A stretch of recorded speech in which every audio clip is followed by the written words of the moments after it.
I've learned a couple of things. And the most important thing I would say is that if you want to make a difference, if you want to improve voting in the United States, you have to see the process from the perspective of the people who are in the process. And that's both voters, yes, but on a day-to-day basis, it's election officials. The full and free exercise of our sacred right and duty to vote is more important in the long run than the personal hopes or ambitions of any candidate for any office in the land. You're listening to High Turnout, Wide Margins, an insider's look at election administration hosted by Brianna Lennon and Eric Fay. Okay, everybody, another exciting episode of High Turnout, Wide Margins. I'm Eric Fay, Director of Elections in St. Louis County, Missouri, and I'm here with my co-host, Brianna Lennon, County Clerk for Boone County, Missouri. And our guest today is... I'm Charles Stewart, Professor of Political Science at MIT. So, MIT, that is not an institution people immediately associate, I think, elections or political science or things like that. So, backing up from there, tell us how you got involved in elections and how MIT is involved in it. Yeah, you're right. We're not known for, or MIT is not known for elections, although I will quickly give a plug for the breadth of MIT. The MIT has quite a stable of social scientists and humanists there, as well as the engineers and scientists who get all the attention and create all the cool gadgets there. It's a great place to be. But my activity and involvement in elections does in some ways come out of the technology, really. Not surprising for a lot of us in academics of my age, we got interested in the 2000 election. And the short version, and we can talk more about this, is that during the recount in Florida, the president of MIT and the president of Caltech came to the realization that the problems in Florida stemmed from a failure of technology. And it was the duty of the two greatest technological universities in America to do something about this. So we got some money from the Carnegie Foundation. We put together something called the Caltech MIT Voting Technology Project, which I like to call the MIT Caltech Voting Technology Project. But Caltech goes first, and it was a really interesting interdisciplinary group of people. We had designers and mathematicians, computer scientists, political scientists, economists, we had the science director of the Jet Propulsion Laboratory at Caltech. We had the guy who, those of us who had old IBM laptops, there was that little, almost looked like an eraser in the middle. The guy who held the patent on that. So a really interesting, Ron Rivest, the R of RSA Security, who is a founder of cybersecurity algorithms. And so it's a really incredible group of people. And we took a look at the 2000 election. We were charged with developing the perfect voting machine, which turned out to be a stupid thing to charge us to do, because we discovered in our investigations that, there were hanging chads and all of that, but the problem in Florida was a systemic one. The headline was the machines, but it was the people, and it was the organization, and it was the policy, and engineers. This is the thing I learned from them. Engineers think systemically, and we just learned a whole bunch about the election system. That started a 23-year journey for me. Was there a time after the 2000 election when there were a number of these folks from Caltech and MIT sitting in a room, and it was just some remedial education in election administration? Oh, it was from the beginning. It was totally from the beginning. And, but it was also on so many different dimensions. One of the first things we did is we had a convening at Caltech in the spring of 2001, and it had policymakers from the Hill, from the states, election officials of all sorts of levels. And that was the beginning of the education. And I still quote things from that convening 2 decades ago. And I also think that it still took me a long time until really, I would say, after the President's Commission on Election Administration. So that's an entire decade later. And that was when I got involved with the commission at a very high level, to travel around and listen to folks. But immediately after that, remember, one of the big issues was long lines. And I got pulled into helping local jurisdictions manage their long lines and those sorts of things. And that was actually the moment in which I would started more frequently going to clerks' conferences, going into elections offices. I remember, in fact, going in St. Louis. I would just happen to be in St. Louis. This was a few years ago on Election Day. And I remember you facilitated me traveling around your county. So it was like the mid part of the last decade where I just started going and listening and watching and seeing what was up. And so it took a while, actually, because academics can easily just parachute in, we rappel out, and it really was trying to actually work with the state of Virginia or the city of Boston, and to try to kind of really solve things, to go into a school that was causing Boston all sorts of problems in terms of lines and just voter dissatisfaction. The city council was unhappy, and just talking through these issues with a colleague of mine who was a logistics expert. So it just really took that kind of micro type of analysis that took several years, if not a decade, to finally, I kind of kicked myself in retrospect, but I realize now I should have been in election offices much sooner. So we were talking a little bit before we started about the direction of this conversation, and part of that is about the interactions between election officials and the academic community that has been working on making elections better. How have you, and we can get more into that, but I'm curious because what you just said reminded me, how have you personally seen over that 20 years your relationship with election officials change? Well, I've seen it for me change, and I've seen it for my colleagues change. And I think when so it wasn't like I was a total newbie to elections. I'm political scientist at the time. I was not an election scholar. I was and continued to be a congressional politics legislative scholar. So I studied elections because that's part of studying congressional politics, but that's at a very high level. And we studied, say, the effect of policy on things like turnout. And the approach is really at like 30,000 feet. And we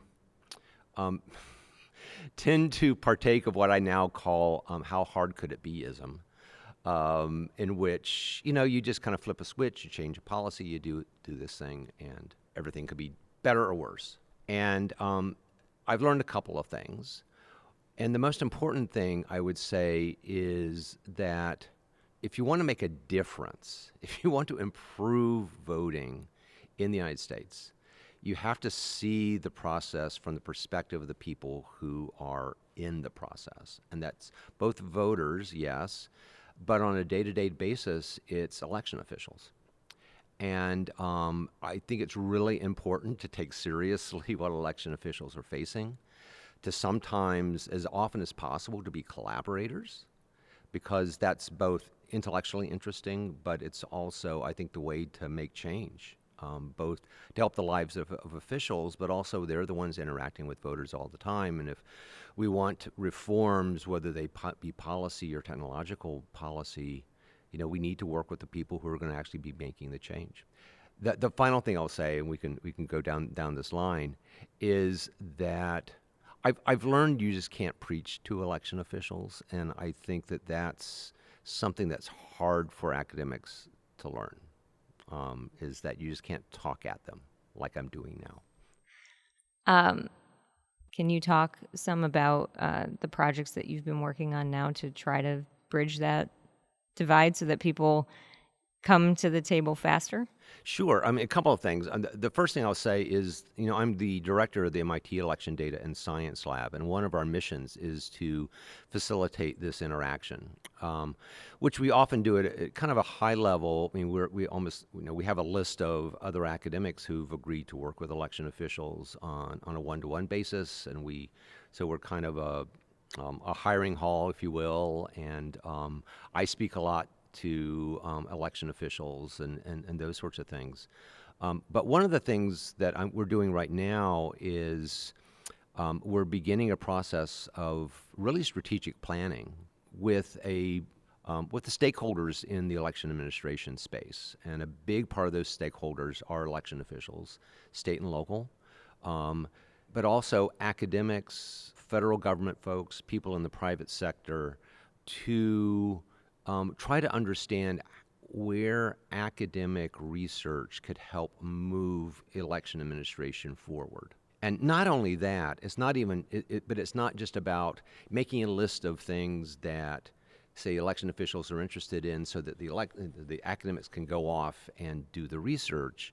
It's more, what are these areas where we think, thing number one, that election officials really think are top of mind? And I have my nominees right now. Thing number two, what are the things where you, the election official, and you, the academic, would like to work together to make these things better? So to take an example of what I hope will happen, I mean, consider the area right now of mis and disinformation or the lack of trust in a large part of the electorate. There's election officials doing a bunch of things, and this seems to be a high priority. My sense is that some people kind of know what they're doing, but a lot of people are kind of shooting in the dark. Political scientists and social psychologists and others know a lot about things around trust, around conspiracy thinking, public opinion formation, et cetera, and they're beginning to write about this in the election space. But they've not worked very much together to try to figure out, well, what works, what doesn't work. So my hope in this process, and we're right now, we've commissioned a number of white papers for academics to kind of write about where's the state of research in a number of areas, especially in identifying best practices. But then where are areas where there's a lot of gaps and that it would be really useful to have these sorts of collaborations together. And hopefully after this, in the next several years, we can see money and other resources put together for projects. And not just a mis and disinformation, but you can kind of go in every area of election administration. There's things that could be done. But right now the question is, well, what needs to be done? What is that agenda? Where should investments be placed by private philanthropy, by government agencies, by others that might want to invest something and actually thinking through solving problems rather than kind of making up solutions or relying on what I call religious faith, just things you kind of believe and you think might work. Hello, I'm Eric Fay, Director of Elections in St. Louis County, Missouri, and you're listening to High Turnout, Wide Margins, a podcast where we explore local election administration. So how do you put that into a deliverable for election officials? And let me give an example of what I'm talking about. I don't know, I'm 8-10 years ago, I know you worked a lot on a tool for election officials to plan resource allocation for polling locations, to cut down on the wait times, like you said, from PCEA. And that was a tangible thing election officials could use to do something, because we tend to be very micro people. We're down in the weeds and we're trying to fix some problem that's right in front of us. So this issue of mis and disinformation that you just talked about, I mean, we may not know yet at this point, but how does that become something election officials can use? Yeah, well, I mean, as you say, that to me is the question as well. Kind of how can we work together? But I'm beginning to see research being done in kind of these collaborations are beginning to form. One example a collaboration between some researchers at University of California, San Diego, and election officials in Texas.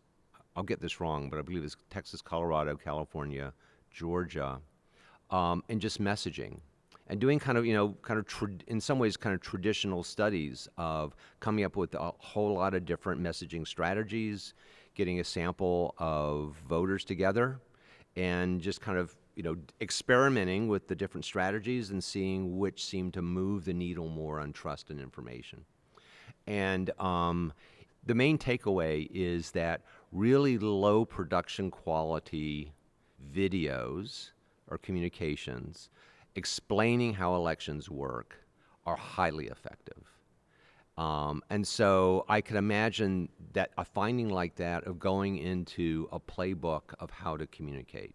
Like rule number one, if you make a hostage video of the local county official, that's going to be the most effective way to communicate.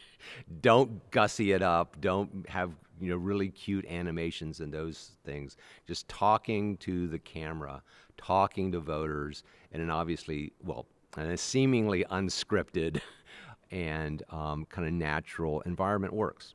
Okay, so kind of getting that playbook together, I think, would be a type of deliverable. Hopefully you've seen attitudes from election offices wanting to work more. Because I remember 10 years ago, lots of people being very mistrustful and really just, academics is not the reason why we do this. We're not going to give them data that they want because we don't have the time to do that. Is it getting more collaborative working with election officials as well? I think it is, and I think you touch on something that I think is really important, and that I would say 10 years ago, in fact, I can think of specific moments that made me want to just crawl into the floor, where I saw academics at kind of these confabs between, academics and election officials, where academics would point their finger at the election official and say, your job is to get me data so I can get tenure. People were that bold, right? But if you want something from somebody, usually, you offer something in return. And I think that's the important thing about collaborations. I mean, the other thing is something that the academics have to manage, is that young scholars do need to get tenure, but old guys like me don't. And so then you have a choice that you can make in your career. Do you go back to that election official? You need to give me that job so that, you need to give me that data so I can get a raise next year. Or do I take advantage of the fact that, that I have tenure at a fancy place, or maybe not fancy place? I can do whatever I want. So can I use some of what, the freedom that tenure gives me to go to an election official and to say, this is something that I've noticed. I think it would make an interesting project. What do you think? Or if I were somebody who studied public opinion, which is not my area of expertise, but somebody who is kind of a bit more senior, who studies public opinion, to call up their local or state office and say, I understand this is a problem. Can we work together to try to help you figure out what the best way of acting is, best way of moving on this is? So it's a long way of saying I've started noticing that more academics are understanding that it has to be a two-way street. And the thing that I'm trying to push in this project I mentioned earlier is to push that even further, to start with the demand side. So academics, our research usually, even when we want to be helpful, is really curiosity-based. Well, we see that bright, shiny object over there. Maybe it's something nobody's ever looked at, and we want to study it because it's cool, it's interesting, it's neat, and it keeps us kind of fresh. Well, what I hope over the next couple of years, we can redirect a number of public-spirited academics to ask first, well, what have the election officials say they need? Let's get together sometime and start with the election officials talking, and then us responding to that need. So I'm seeing more of that. I think there needs to be even more. Incentivizing it with money will help, I think. and I'm anticipating that we'll have opportunities for that to come into play as well. But at the same time, I still see areas where it doesn't look like that mutuality has really been established. Not to call out individuals, but for instance, I think in the technology space, there's still a fair amount of antagonism that I continue to see. Folks in computer science and kind of related areas being a bit more hostile toward election officials, and election officials putting up their shields, so that's an area where I think more work needs to be done. But I think at the operational level, we've gotten to the point where I can name a dozen or more academics who will go and quietly listen and kind of start with the need as they propose their research. When you've been doing this work too, obviously state legislators are a big part of the conversation of changing policies because election officials can't do it on their own.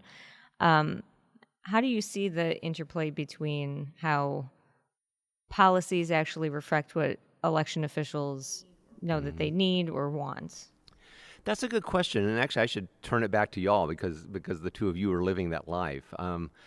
One of the things that I'll reflect on, though, is I've now done over the last year a lot of gigs where I've gone and talked to state legislators who are making policy. And at the beginning of the year, I was actually surprised by a couple of things. One was actually how little policymakers knew about how elections were actually run, including people, say, who were on the elections committees of state legislatures.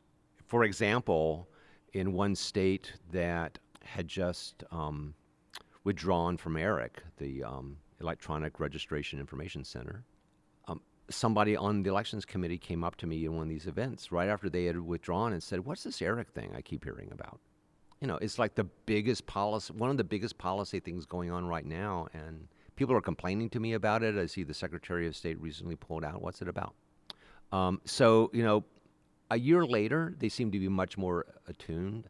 And it's not just because they are reaching out, but I think I'm also noticing that local officials and the state directors, to the degree possible, but I think it's really a local official sort of thing because they have more autonomy, are being more proactive in reaching out to their state legislators. The state associations where they exist are being more proactive, and I think that's a really important thing. Look, it's not just about elections. Sometimes people will say, and there's a little bit of truth in this, that policymakers, especially elected policymakers, believe they're experts because, well, they were elected.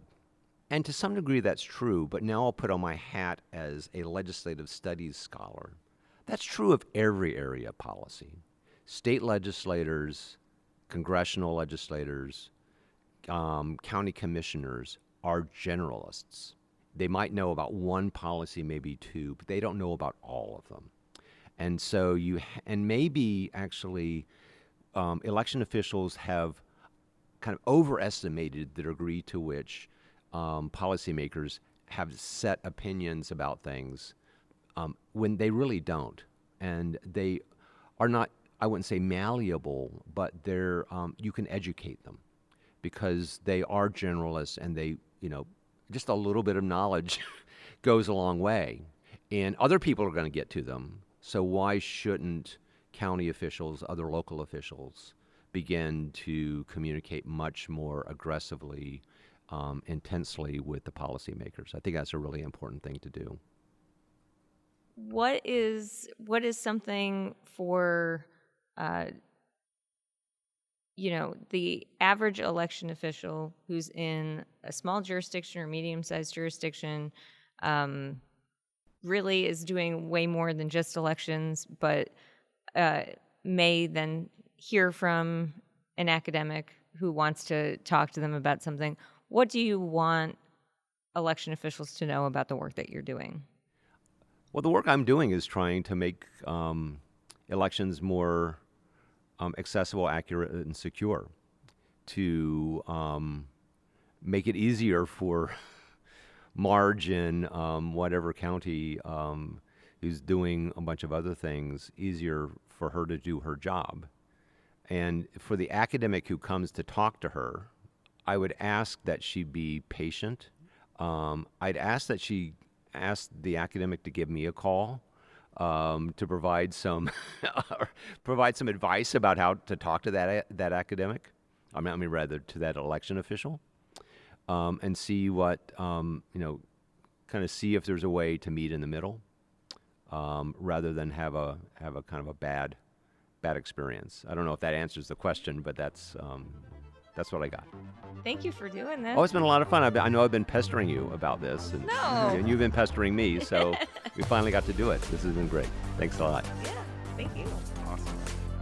You've been listening to High Turnout, Wide Margins, a podcast that explores local election administration. I'm your host, Eric Fay, alongside Brianna Lennon. A big thanks to KBIA for making this podcast possible. Our managing editor is Rebecca Smith. Our managing producer is Aaron Hay. This has been High Turnout, Wide Margins, and thanks for listening.